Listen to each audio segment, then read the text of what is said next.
Now, first upheaval in France occurred in July 1813.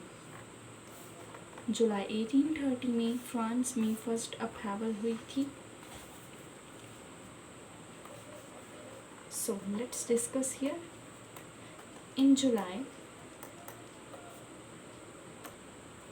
1830, Bourbon dynasty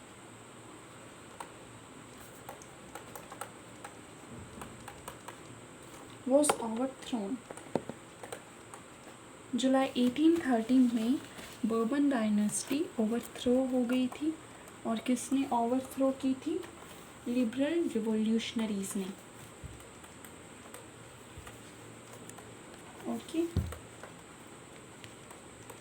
so after that event, जब liberal revolutionary ने bourbon dynasty को overthrow कर दिया था, deposed कर दिया था, तो फिर क्या हुआ? फ्रांस में इस्टेब्लिश हुई कॉन्स्टिट्यूशनल मोनार्की. मतलब एक मोनार्की ही थी, but it was controlled by some external powers.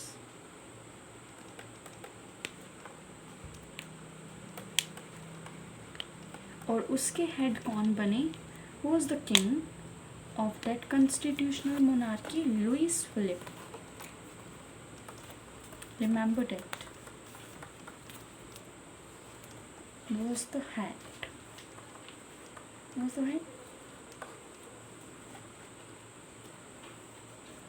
So Duke Metternich stated, उन्होंने एक बात बोली थी which is often asked as MCQ. When France sneezes,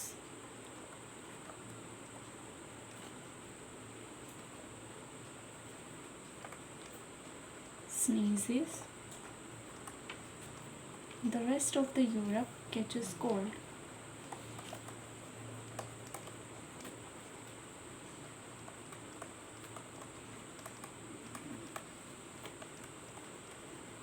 इसका मतलब है जब फ्रांस छींकता है तो जो यूरोप है, बाकी का जो यूरोप है, उसको जुकाम लग जाता है.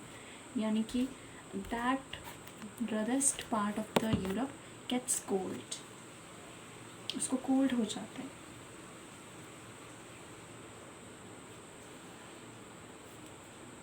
अब ऐसा क्यों बोला गया? क्योंकि the rest of the Europe follows France blindly. Because the rest of the Europe follows France blindly without thinking upon it. वो फ्रांस को कॉपी करता था blindly. उसमें क्या था? जुलाई रिवोल्यूशन के बाद Brussels which was the capital of Belgium, वहाँ पर अपराइजिंग हुई थी, जिसकी वजह से क्या हुआ? What happened? जो बेल्जियम था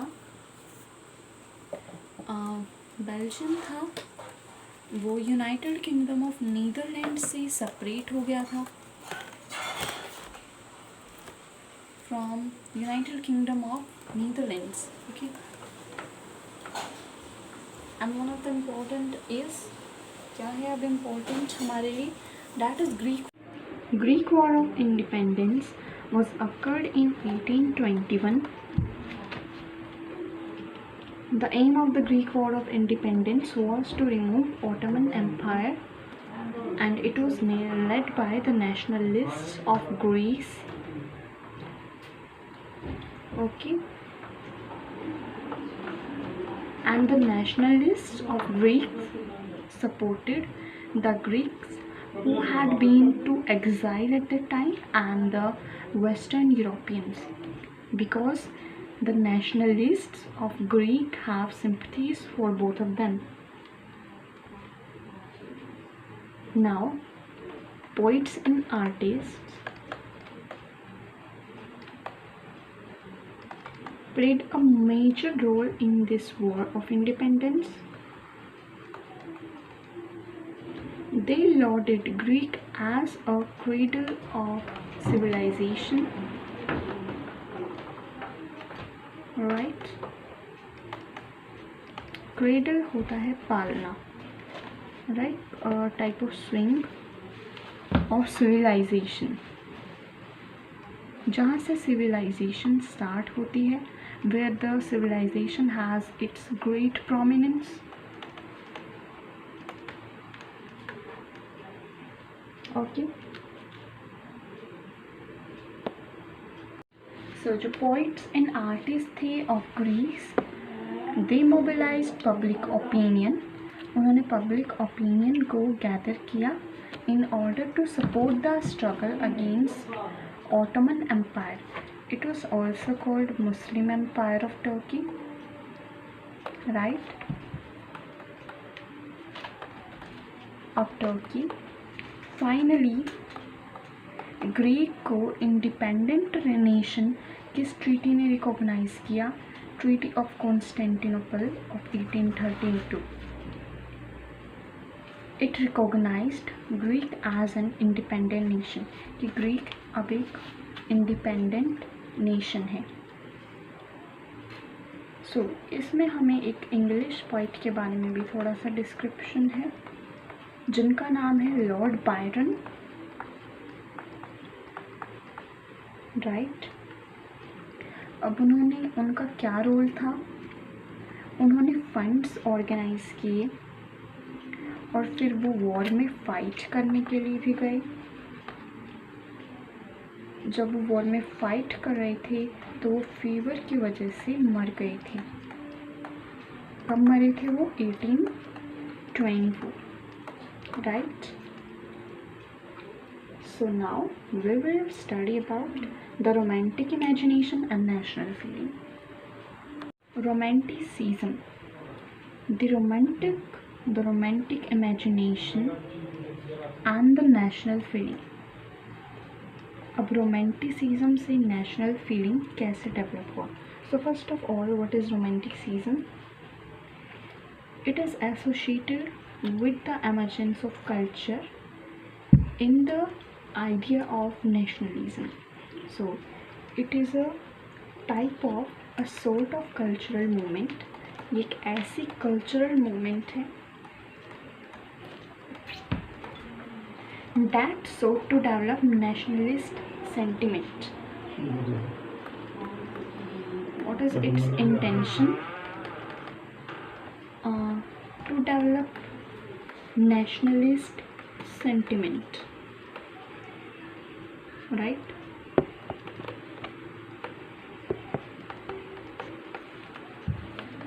अभी कैसे डेवलप हो सकता है? अगर हम पीपल्स के माइंड में कल्चर को ग्लोरीफाई करके, हम पीपल को कल्चर का ग्लोरिफिकेशन के द्वारा we will glorify the culture, and through the culture the nationalist sentiment would be develop. Culture के थ्रू, एंशियंट कल्चर के थ्रू जो नेशनलिज्म का आइडिया है, it would be fostered in the minds of people, and they will work towards the nationalism as well as liberty. Now, romantic artists and poets criticized the glorification of reason in science. They rather focused on emotions. सो जो romantic poets और artist थे, वो किसको criticise करते थे? वो किसके favour में नहीं थे? साइंस और रीज़न के ग्लोरिफिकेशन में. मतलब वो रैशनल चीज़ों पे ज़्यादा बिलीव नहीं करते थे. ठीक है, साइंस एंड रैशनैलिटी ग्लोरिफिकेशन, मतलब उनको पसंद नहीं था जब साइंस और रैशनैलिटी को इतनी ज़्यादा. So those romantic artist and poets, they rather focused on emotion rather than the science and rationality glorification. वो सिर्फ इमोशन पर ही फोकस करते थे एंड उनके लिए सिर्फ इमोशंस ही इम्पोर्टेंट थे, राइट. और अब वो चाहते क्या थे? They wanted to create a shared collective heritage. मतलब वो शेयर्ड हेरिटेज कंस्ट्रक्ट करना चाहते थे,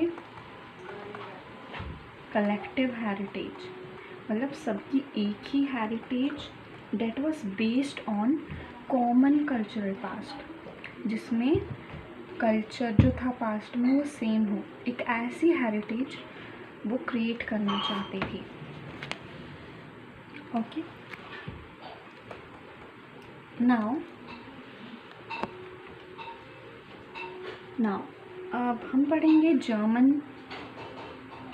फिलोसफर जॉन गॉटफ्रेड हर्डर। वो क्या सोचते थे? He felt German culture can be discussed from folks. तो जो हर्डर थे वो ये सोचते थे कि जो जर्मन कल्चर है ना वो हमें सबसे अच्छा मिल सकता है फोक से, जो जनता है, जनता से हम उसको रिवाइंड कर सकते हैं एंड कलेक्ट कर सकते हैं जर्मन कल्चर को। ओके, और उनके साथ ही अच्छे से डिस्कस किया जाता है, क्योंकि फोक्स में क्या होता है वो जनरेशन टू जनरेशन ट्रैवल करते हैं एंड वो आसानी से डिस्कस भी की जा सकती है। Okay, they focused on vernacular language. वो किस चीज़ पर फोकस करती थी? Vernacular language, right. Vernacular language मतलब एक टाइप की लोकल लैंग्वेज होती है। They focused on vernacular language and collection of local folklore. They also focused on collection of local folklore to carry the modern nationalist idea forward to illiterates also. वो किस में believe करते थे? Local folklores को collect करने के लिए, ताकि जो वो मॉडर्न नेशनलिस्ट आइडिया है उसको फॉरवर्ड स्प्रेड कर सके और इलिटरेट्स के पास, ताकि वो इलिटरेट्स के पास भी इस आइडिया को फॉरवर्ड कर सके, क्योंकि वो ना तो लिख सकते थे ना ही पढ़ सकते थे, but they can listen. So Poland was partition and divided amongst.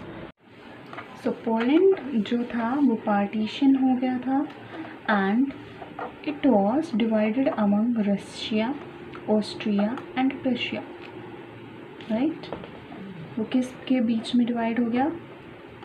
Russia को मिल गया वो कुछ, ऑस्ट्रिया को मिल गया और कुछ प्रशिया को। वैसे तो पोलैंड अब एग्जिस्ट नहीं करता था, but it was kept alive through the music, language, right. मतलब जो पोलैंड था वो अब एग्जिस्ट नहीं करता था, but it was kept alive through music और लैंग्वेज। म्यूज़िक और लैंग्वेज ने उसको अब भी ज़िंदा रखा था।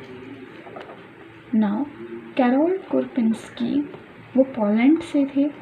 ही celebrated national struggle through operas and music.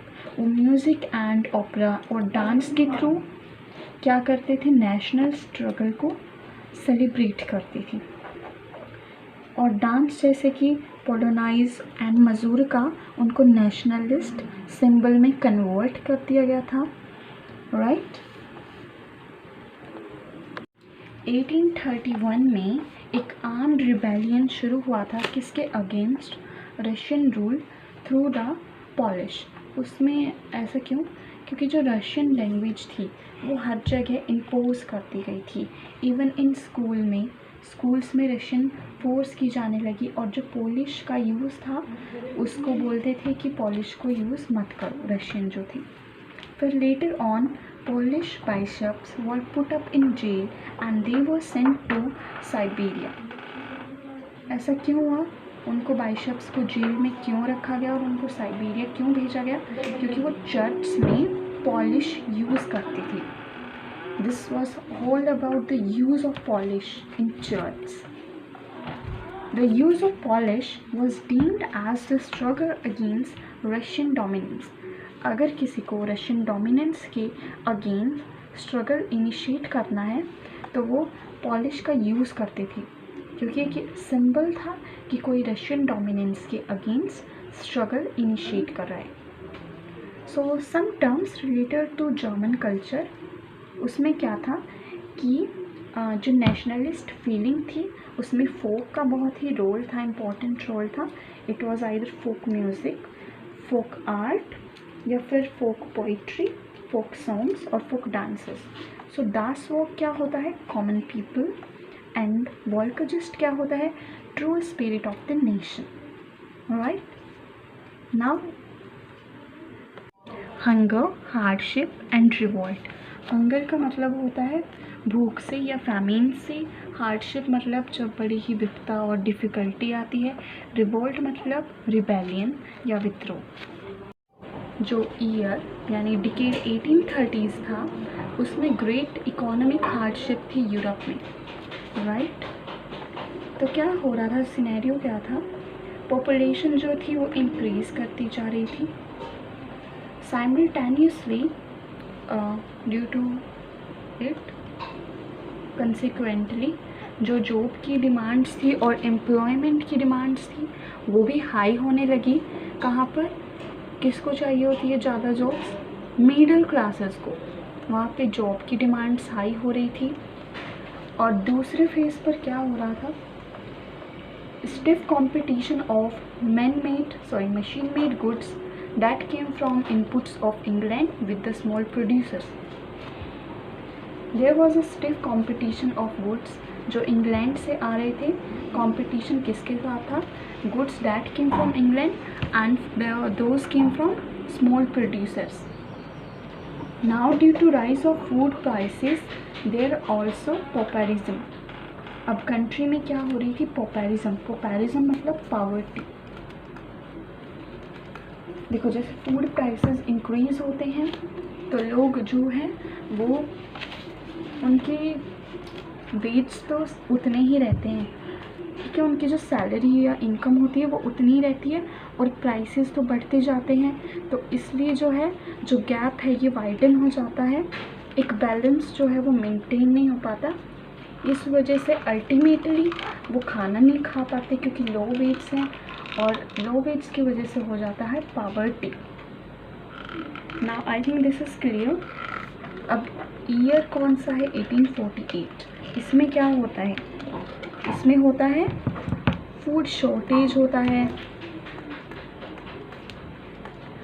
Plus unemployment होती है. कहाँ पर? पेरिस में होती है. दो चीज़ें होती हैं, food shortage and unemployment in Paris. तो इसकी वजह से क्या होता है? तो जो लोकल पीपल है, जो पेरिस के पीपल हैं वो कहाँ पर आ जाते हैं? रोड पर. मतलब वो बहुत ही गरीब हो जाते हैं. फिर आता है क्लाइमेट्स. फिर होती है नेशनल असेंबली जो फ्रांस की है. The national assembly proclaimed Republic. उस टाइम पे ये क्या प्रोक्लेम करती है? ये रिपब्लिक अनाउंस करती है कि now France is a republic country. Right. और एक इम्पोर्टेंट ब्रेक थ्रू क्या हुआ? It granted suffrage to all males. इसने सभी मेल्स को सफरेज ग्रांट किया. Means right to vote and right to get elected. और उनको राइट टू वर्क भी प्रोवाइड किया. ये तीन चेंज की. France was proclaimed republic, then it grants suffrage to all males plus right to work. Okay.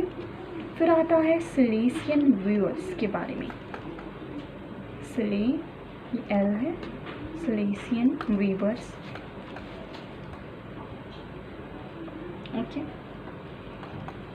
1845 में क्या होता है? जो सिलेसियन वीवर्स हैं they launched a revolt against contractors.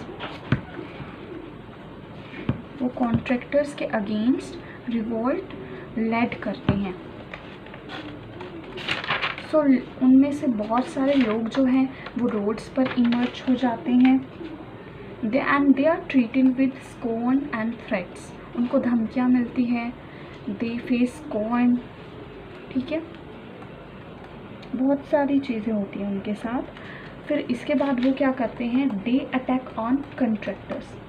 वो कॉन्ट्रैक्टर्स पर अटैक करते हैं और उनके हाउसेस पर करते हैं. और उनको राइट टू वर्क भी प्रोवाइड किया. ये तीन चेंज की. France was proclaimed republic, then it grants suffrage to all males plus right to work. Okay. फिर आता है सिलेसियन वीवर्स के बारे में. फिर वो उनको थ्रेश भी करते हैं,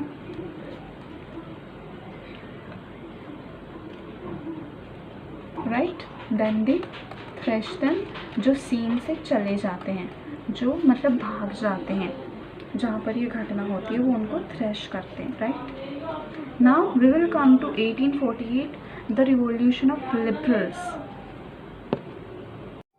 The revolution of liberals of 1848 was led by educated middle classes, right? So जो liberal revolution थी वो किसने लेड की थी? Educated middle class. तो यूरोप के उन पार्ट्स में जहाँ पर इंडिपेंडेंट नेशन स्टेट्स नहीं थे, वहाँ पे जो लिबरल मिडिल क्लास के मेन एंड वेमेन थे, उन्होंने अपनी डिमांड्स कंबाइन की। कौन कौन सी demand? Constitutionalism plus national unification. मतलब वो चाहते थे कि नेशन जो है वो यूनिफाई भी हो जाए under constitution. So this was the fundamental principle behind it. They wanted creation of nation states that was based on parliamentary principle. Nation state जो parliamentary principle पर बेस हो। और फिर जर्मन रीजन में क्या हुआ, जो जर्मन नेशनल असेंबली थी वो फॉर्म की गई, वो बन गई। फिर 1848 में वहाँ पर एक प्रोमिनेंट इवेंट हुआ जिसमें 831 इलेक्टेड रिप्रेजेंटेटिव्स गए। कहाँ पर? फ्रैंकफर्ट पार्लियामेंट में। Okay, they march in a festive procession, और वो कहाँ पर गए? Frankfurt parliament. Alright,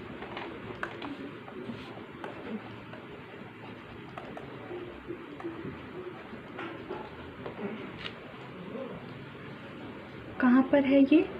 Saint Paul church में, ताकि वो अपना प्लेस ले सके। Okay, to take their place. Okay, वहाँ पर उन्होंने क्या किया? They drafted a constitution. उन्होंने एक ऐसा कॉन्स्टिट्यूशन तैयार किया जो मोनार्की से हेड हुआ था। मतलब they drafted a constitution which was headed by monarchy.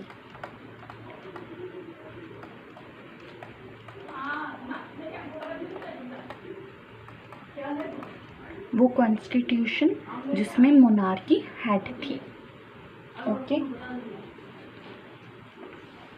But क्या हुआ, वो फ्रैंकफर्ट पार्लियामेंट में तो गए, उन्होंने अपनी डिमांड्स भी, they put forward there demands also.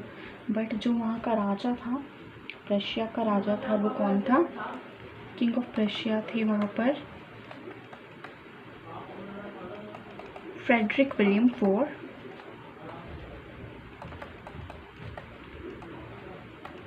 Frederick William IV, he rejected this offer. उनको ये ऑफ़र अच्छा नहीं लगा तो उन्होंने रिजेक्ट किया।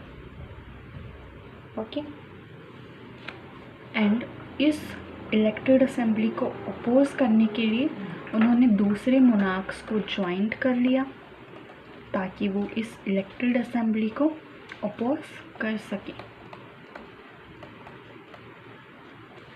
अब असेंबली को डिसबैंड करने के लिए ट्रूप्स को बुलाया गया। Troops were called to disband the assembly. क्या सो कंट्रोवर्शियल क्या था वहाँ पर?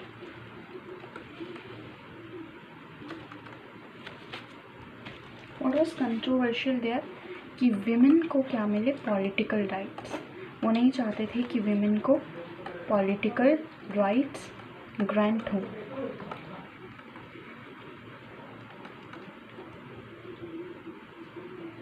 तो इसलिए जो विमेन थी उन्होंने अपनी सेपरेट पॉलिटिकल पार्टीज फॉर्म की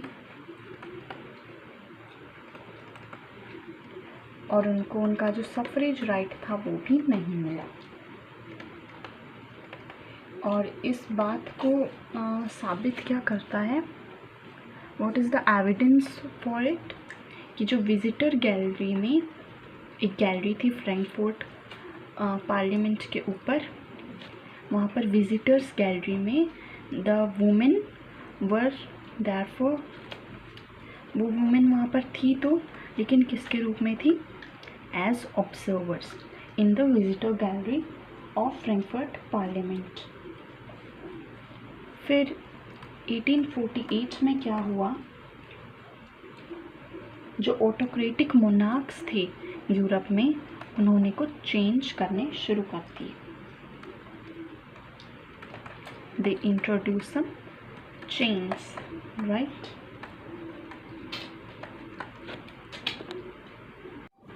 सो next topic is the making of Germany and Italy. सबसे पहले हम करेंगे द मेकिंग ऑफ जर्मनी। इसमें क्या हुआ था, आर्मी, इसमें क्या थी, army was the architect of the nation. और नेक्स्ट टॉपिक इज, ये वाला टॉपिक है हमारा the making of Germany and Italy. Can the army be the architect of the nation, क्या आर्मी नेशन की आर्किटेक्ट हो सकती है? So let us discuss in case of Germany unification. So Germany में क्या हो रहा था, nationalist feeling in middle class, जो मिडिल क्लास थी उनमें नेशनलिस्ट फीलिंग वाइड स्प्रेड हो रही थी ताकि जर्मनी यूनाइट हो सके। तो and the leaders were supported by rulers and junkers. तो लिबरल्स को कौन कौन सपोर्ट करता था, रूलर और जंकर। जंकर कौन थे, लार्ज लैंड ओनर्स, ओके। और साथ ही में उनको मिलिट्री भी सपोर्ट करती थी, ओके। अब क्या हुआ, later on subsequently Russia started the movement of national unification. तो कौन इनिशिएट करता है नेशनल यूनिफिकेशन के लिए movement, Russia, under the leadership of auto von Bismarck, ठीक है। तो रशिया ही इस मूवमेंट को इनिशिएट करता है। What was the movement, Germany unification under the leadership of auto von Bismarck, okay. फिर क्या होता है, 3 वॉर्स होते हैं 7 ईयर्स के लिए। उन 3 वॉर्स में वो किस किस के बीच में होते हैं, इसके लिए हम नेम्निक्स रखेंगे फेट, यानी कि friends, F for friends, E for Austria and D for Denmark. A से ऑस्ट्रिया, F से फ्रेंड्स सिंपल, एंड D से होगा हमारा Denmark.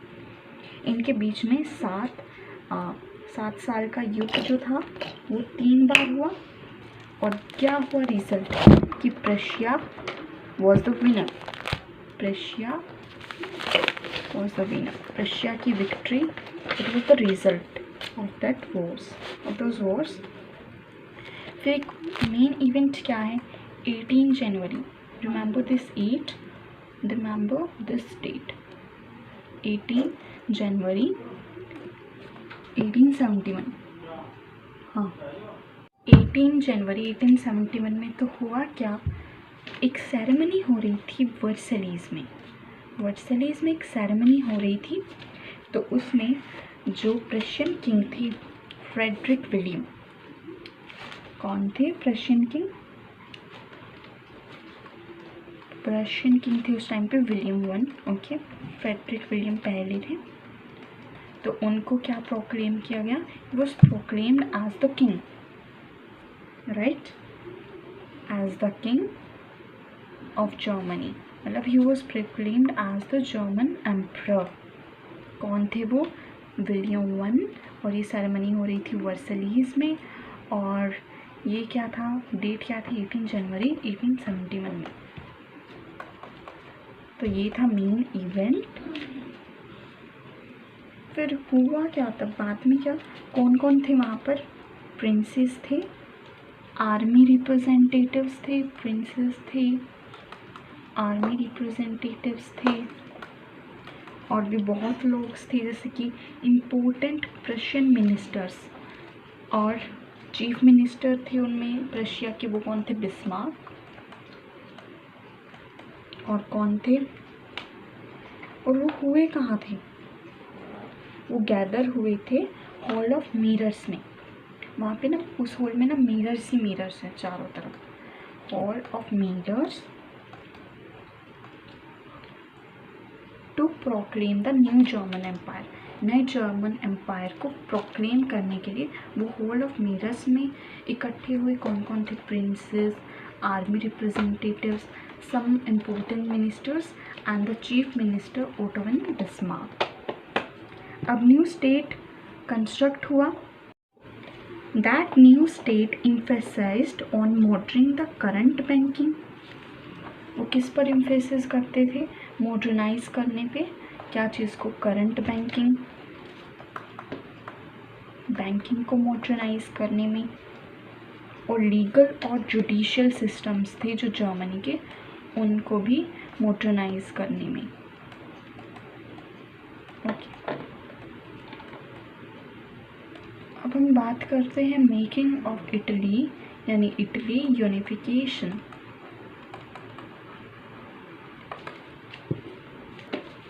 So making of Italy की बड़ी ही इंटरेस्टिंग कहानी है। सो कहानी में क्या है कि इटली ना पहले बहुत ही फ्रेगमेंटेड था। इसमें बहुत सारे डायनेस्टिक स्टेट्स थे। सो एक ऐसा स्टेट, 7 थे वैसे तो आउट ऑफ 7 स्टेट्स एक ऐसा स्टेट था जिसमें इटालियन रूलर था, which was headed by the Italian ruler. तो वो कौन सा था? सैडियाना पिडमोंट। इसको याद कर लेना। It was headed by the Italian ruler. So north क्या था? नॉर्थ में कौन सा था?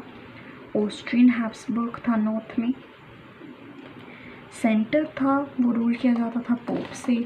नॉर्थ था ऑस्ट्रियन हैब्सबर्ग, सेंट्रल को रूल करते थे पोप। और जो साउथ था वो किसके अंडर था? Spanish, right.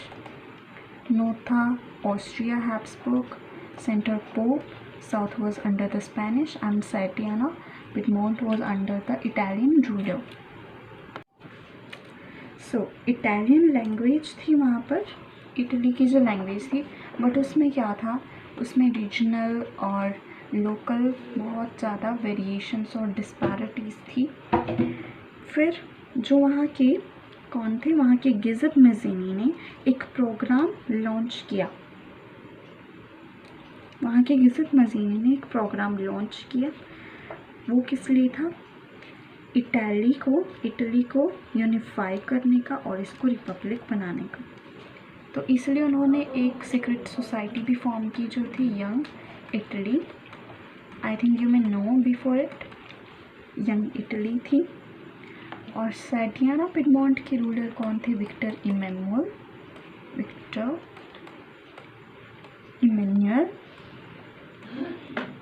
II, ये थे उनके रूलर।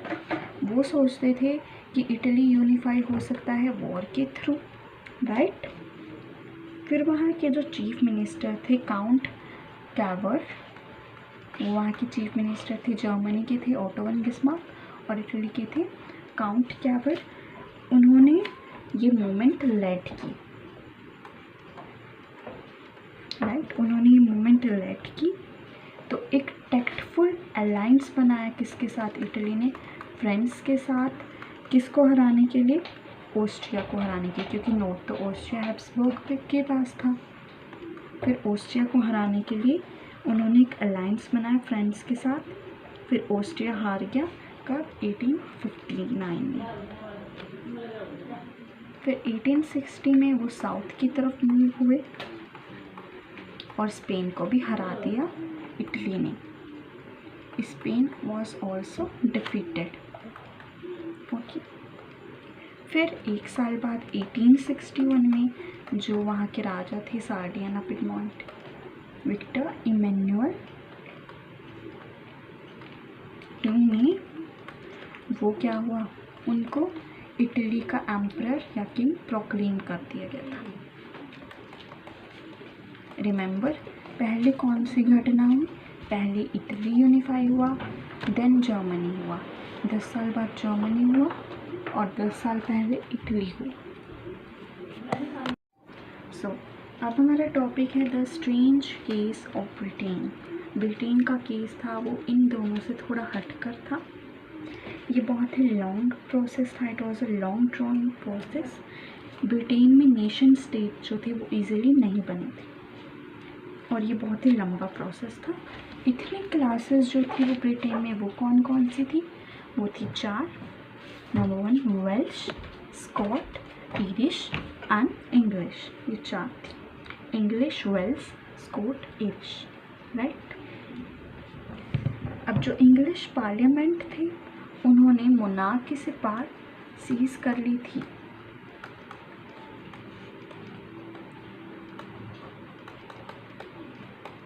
कब? 1688 में। व्हेन मोनार्की से पावर सीज कब की थी इंग्लिश पार्लियामेंट ने? 1688, राइट। फिर अब एक एक्ट ऑफ यूनियन भी था, ये कब का था? 1707 का। अब इसमें क्या था? ये किस किस के बीच में था? Act of union of 1707 was between England and Scotland, right, England and Scotland. तो इसका क्या रिजल्ट आया? इससे हुआ क्या एक्ट ऑफ यूनियन से कि it resulted in formation of United kingdom of great Britain. 1707 में United kingdom of great Britain form हुआ। ये था इसका result.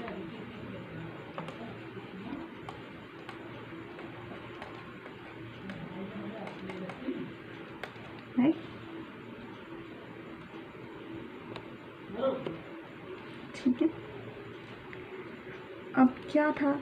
England was able to impose influence in Scotland, but British Parliament was dominated by its English members. England अपनी influence impose क्यों कर पाया था स्कॉटलैंड में? क्योंकि जो ब्रिटिश पार्लियामेंट था उसमें जो मोस्टली पीपल थे वो इंग्लिश थे। अब जो स्कॉटिश हाईलैंड के कैथोलिक्स थे, दे faced a great regression and repression. ठीक है, उन्होंने रिप्रेशन फेस किया। स्कॉटिश हाईलैंड के जो कैथोलिक्स थे दे फेस रिप्रेशन। ऐसा क्यों? क्योंकि जो उनकी लैंग्वेज थी गेलिक लैंग्वेज, इंग्लिश जो थे वो उनको बोलने नहीं देते थे। Okay, so they were forbidden to speak their Gaelic language as well as they were forbidden to wear their national dress। उनको ना तो उनकी गेलिक लैंग्वेज बोलने देते थे, ना तो उनकी नेशनल ड्रेस को पहनने की अनुमति देती थी। They just prohibited them to do so। फिर क्या होता है? फिर वो आयरलैंड आ जाता है। अब आयरलैंड डिवाइडेड होता है कैथोलिक्स एंड प्रोटेस्टेंट्स, 2 ग्रुप्स में डिवाइड होता है। अब जो कैथोलिक है ब्रिटिश के अगेंस्ट जो रिवोल्ट करते थे उसको सप्रेस किया जाता था, और as a result after a failed revolt led by Wolfe Tone, और ये कौन लेड करते थे ये रिवोल्ट ब्रिटिश के खिलाफ? ब्रिटिश जिसको सप्रेस करते थे इसको लेड किया था वुल्फटॉन ने एक बार,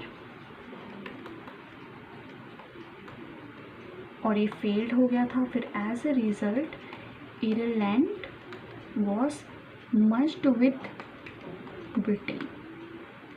कब हुआ ऐसा? 1801 में Ireland was merged with Britain, क्योंकि ये जो थे ब्रिटिशर्स इनको सपोर्ट करते थे, एंड फिर एज अ रिजल्ट ये बन गया आयरलैंड इसके साथ मर्ज हो गया। और फोर्सिबली इनकॉर्पोरेट किया था आयरलैंड को ब्रिटिश के साथ। अब ब्रिटेन के पास जो नया ब्रिटेन था उसके सिंबल्स क्या क्या थे? एक तो ब्रिटिश फ्लैग था, ठीक है, और एक उनका था एंथम,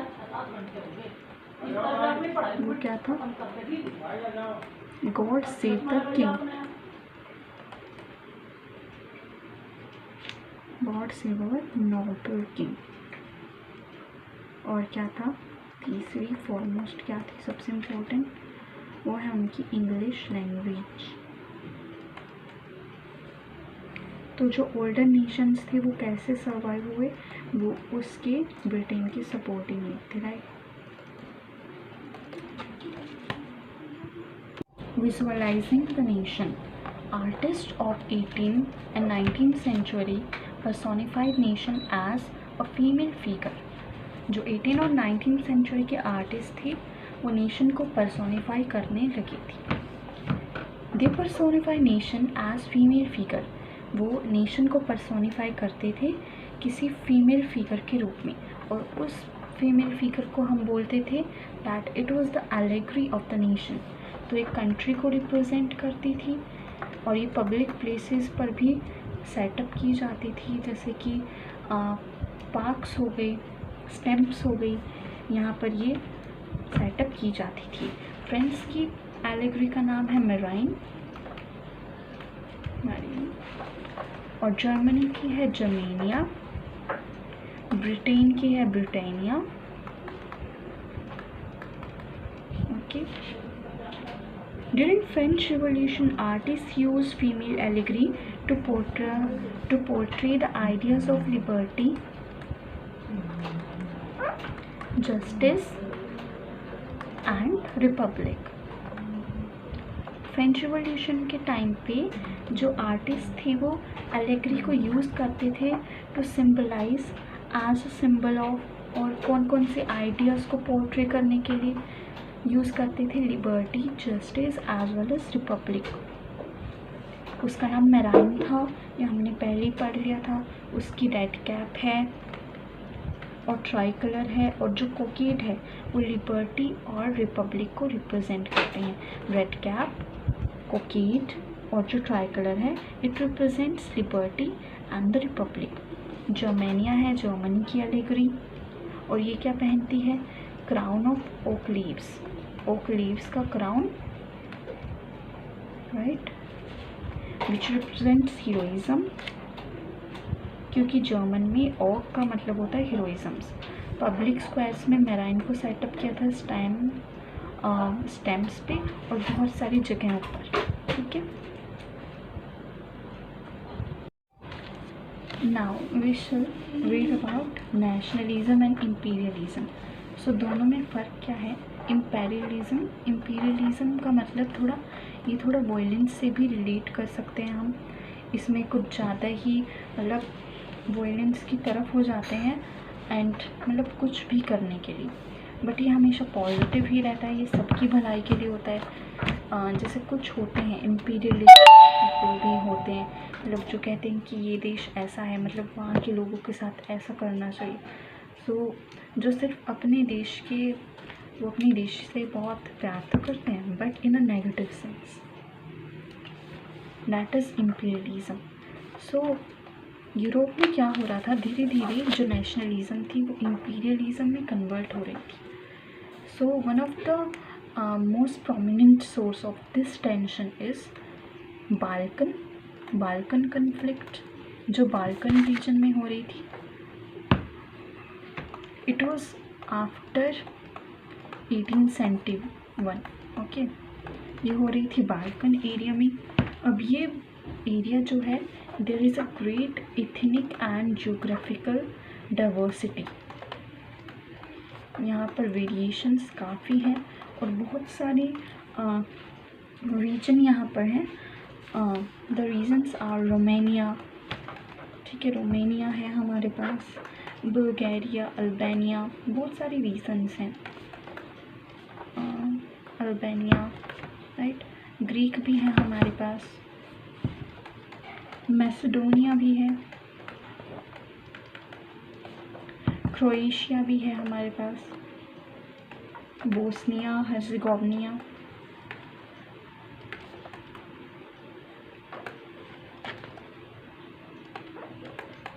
स्लोवेनिया, सर्वेनिया, सर्बिया, राइट, सर्बिया, और मॉन्टेनेग्रो एक्सेट्रा, बहुत सारे रीजन्स है, Romania, Bulgaria, Armenia, Croatia, Macedonia, Bosnia Herzegovina, Slovenia, Serbia, Montenegro. So जो लार्ज पार्ट था उसको कौन सा एम्पायर कंट्रोल करता था? Ottoman empire. Now idea of romantic nationalism and disintegration of Ottoman Empire made this region explosive. अब ये reason जो था एक्सप्लोसिव हो रहा था, मतलब it tend to support violence. क्यों? क्योंकि वो इतना इंटेंस हो गए थे। Idea of romanticism, romantic nationalism का जो आइडिया था वो नेगेटिव सेंस में अब डेवलप हो रहा था, और एक तो ऊपर से ओटोमन एम्पायर से डिसइंटीग्रेट भी हो रहे थे। So these all reasons add up to the explosive nature of this area, मतलब ये वायलेंस की तरफ जा रहा था।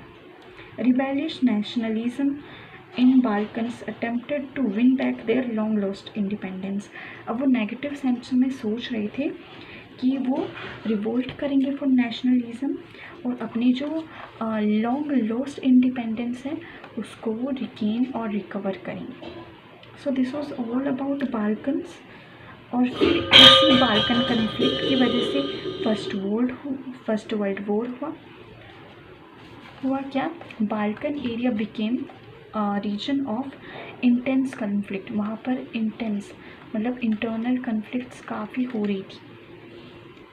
वो जो लोग थे डिफरेंट रीजन्स के, वो एक दूसरे से जेलस करते थे, मतलब वो चाहते थे कि मेरी नेशनलिटी इस एरिया पे ज़्यादा होनी चाहिए, मेरी नेशनलिटी ज़्यादा एरिया पे होनी चाहिए, सबके अंदर यही था। So soon Balkans became a scene of big power rivalry. सभी पावर के पीछे भाग रहे थे इन अ नेगेटिव सेंस, और ऊपर से वहाँ पर इंटेंस राइवलरी भी थी यूरोपियन नेशंस के बीच। किसके लिए?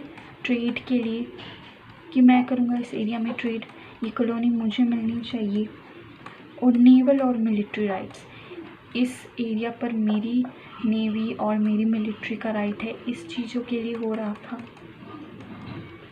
जितने भी पावर थी, जैसे रशिया हो गया उस टाइम पे, जर्मनी हो गया, ऑस्ट्रिया, इंग्लैंड, हंगरी, ये सब किसके पीछे थे? ये पावर के पीछे थे कि मुझे चाहिए पावर, मुझे चाहिए। सो इन्हीं कंट्रीज़ में जब ऐसा हो रहा था, फिर तभी से वर्ल्ड वॉर का ये कॉज बन गया, right, cause of world war 1। अब anti imperial movements in Europe, ये पढ़ना है हमें, ये हमारा लास्ट टॉपिक है। सो नेशनलिज्म अलाइंड विद इम्पीरियलिज्म, मतलब नेशनलिज्म इम्पीरियलिज्म के साथ कनेक्ट हो गया था, इसकी वजह से 1914 में फर्स्ट वर्ल्ड वॉर हो गया था, राइट। अब एशिया और अफ्रीका की कंट्रीज़ जो थी, इस इम्पीरियल डोमिनेशन को उन्होंने अपोज करना शुरू कर दिया था, और यहीं से एंटी इम्पीरियल मूवमेंट की शुरुआत हो गई थी, right. Their anti-imperialist movement led to struggle for independent nation states। तो जो उनकी एंटी इम्पीरियलिस्ट मूवमेंट्स थी, इसकी वजह से उनका जो इंडिपेंडेंस के प्रति जो स्ट्रगल था, this struggle for independent nation state, that was also supported. इसी की वजह से they became independent successfully, right. They all inspired the sense of collective belongings, है ना। उन्होंने सभी को उन्होंने ये जो आइडिया था, the sense of collective belongingness, वो सभी इस आइडिया से इंस्पायर थे इन अ राइट वे, तभी तो वो एक सक्सेसफुल नेशन स्टेट्स बन पाए थे, This idea of nation state came to be accepted as natural and universal. So soon ये जो idea था of nation state ये universal हो गया और ये natural भी हो गया, मतलब सभी जगह के लिए और मतलब automatically natural type, right? So this was whole about our chapter, first chapter of class 10th history, the rise of nationalism in Europe. Thank you.